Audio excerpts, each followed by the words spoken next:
They build roads, then they're too small, they tear them down, build them again. They build buildings, population goes up, they have to tear them down. It's going on all over. Airports being reinvigorated. Next one.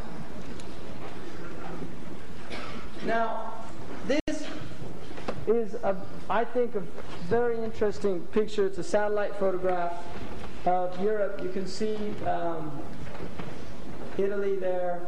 Here we are, England. And this is looking from the sky down at the earth. Now, what struck me about this picture was that the sky, the earth has become like the sky, which is one of the signs of the end of time, is that Allah subhanahu wa ta'ala said that the earth would become, would have zina, right? إِذَا زُخْرِفَتَ الْأَرْضُ وَزَيَّنَتْ. When the earth is ornamented and zina, it gets zina. وَظَنَّ أَهْلُهَا أَنَّهُمْ قَادِرُونَ عَلَيْهَا. And its people think that they have power over the earth, the dominion over the earth. And then Allah subhanahu wa ta'ala says that He will then, His affair will come. And when it comes, there's no holding it back. It comes by night or by day, laylan aw nahara. Al-Ghumari radiyallahu anhu said, laylan aw nahara, depending on where you are on the earth. But some places it would be night, some places it would be day. And so this is, I think that's a really interesting. The other sign is that it says in the Quran, إِذَا النُّجُومُ طُمِسَتْ, when the stars are put out of the sky. That Al-Ghumari rahimahullah said that also was something that happened in the world before. Now, because of the massive electrical lights all over Europe, the stars are no longer seen at night.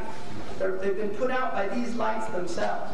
So the night sky is no longer visible. In fact, astronomers have complained about. Next one. That's it. So, now, what time is it? 29. But we've been going a long time here. Yeah, about 9. We've got another 25 We've got questions. Yeah, I want to go through. I didn't really get to some. It's a long discussion, but what I wanted to do was look at what we should be doing as Muslims given this scenario. The first thing I want to mention that we have what's called a lot of ikhtilaf now, differences of opinions. And I've looked at the different ikhtilafat, and I think they can be summed down to some basic differences. One of the dominant differences amongst practicing Muslims is the difference between those who believe that we should be following traditional scholars' interpretations of the Quran, and those who feel no, that we have to go directly to the source text themselves. This is a source of ikhtilaf.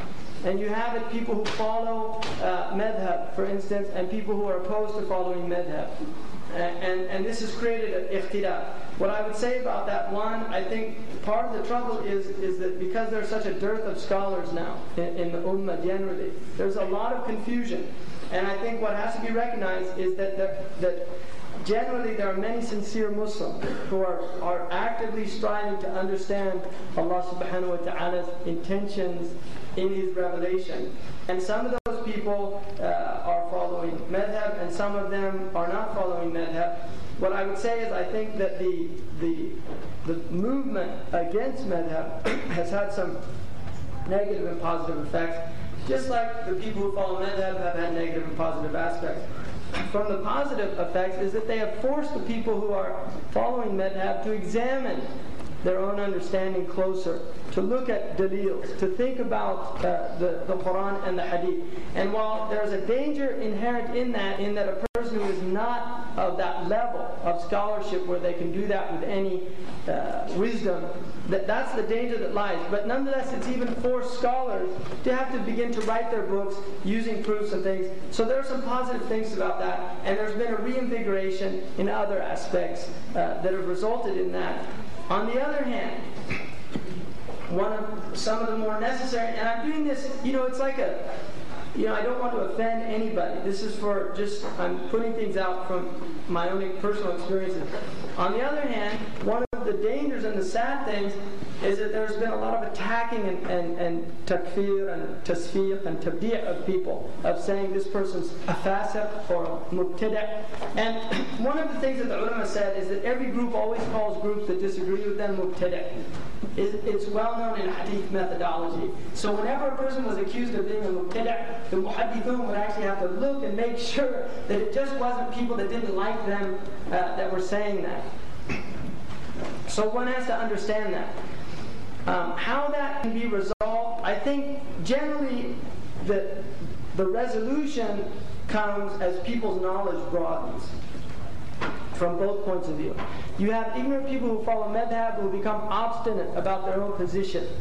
For instance, there are many people that Hanafi madhab or nothing. And if you don't do the dua after the Jum'ah khutbah, it's a bid'ah. And then there's people say that the dua after the khutbah is a bid'ah. And then you have people, this just happened recently in California, that's why I'm mentioning it. There was an argument because the imam didn't do the dua after, he was a guest imam, and there were some people who were Hanafi said, do the dua. And then somebody got up and said, it's a bid'ah, don't do it. And again, this is a common occurrence in our masjids.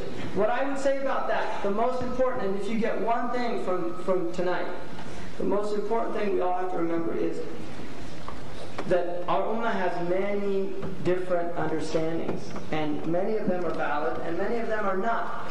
But if the ummah disagrees on a matter at a scholastic level, and the disagreement is recognized as a valid disagreement, it is prohibited to condemn it. It is prohibited to condemn it. The Maliki scholars consider it a bid'ah makruha to do the dua after the prayer. The Hanafi and the Shafi'i scholars consider it to be permissible. Because of that difference of opinion, and even the Malikis would say you can't condemn it because it's only at the level of makruh, it's not muharram, and the makruh is not condemned. You can encourage somebody to leave the makruh, but you cannot condemn them and attack them for doing the makruh because there's no punishment attached to it. So people have to be aware of that. We need to gain a broader understanding of our teaching and become more tolerant of each other at both levels. Those who are following madhab need to recognize that we are in an age where there's a lot of confusion, there's a lot of misunderstanding, but there are many sincere people struggling to find what the truth is. We need to be patient with each other. Those who are not following madhab have to recognize also that the people who follow madhab are following an unbroken chain of tradition in this ummah for the last 1200 years.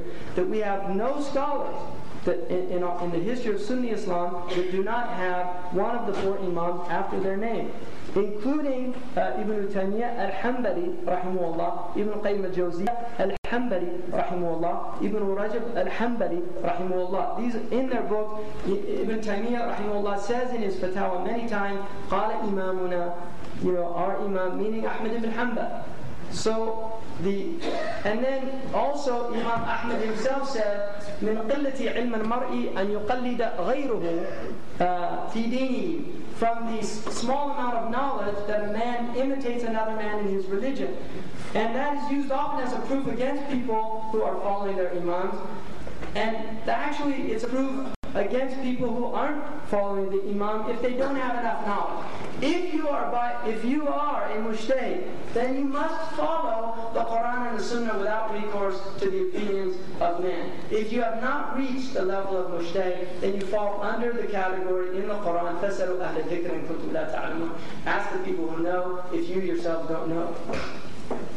The next difference that we find very common is between the Sufiya and the Fuqaha, broad strokes. We don't really have real Sufiya anymore, and we don't really have real Fuqaha, and so it's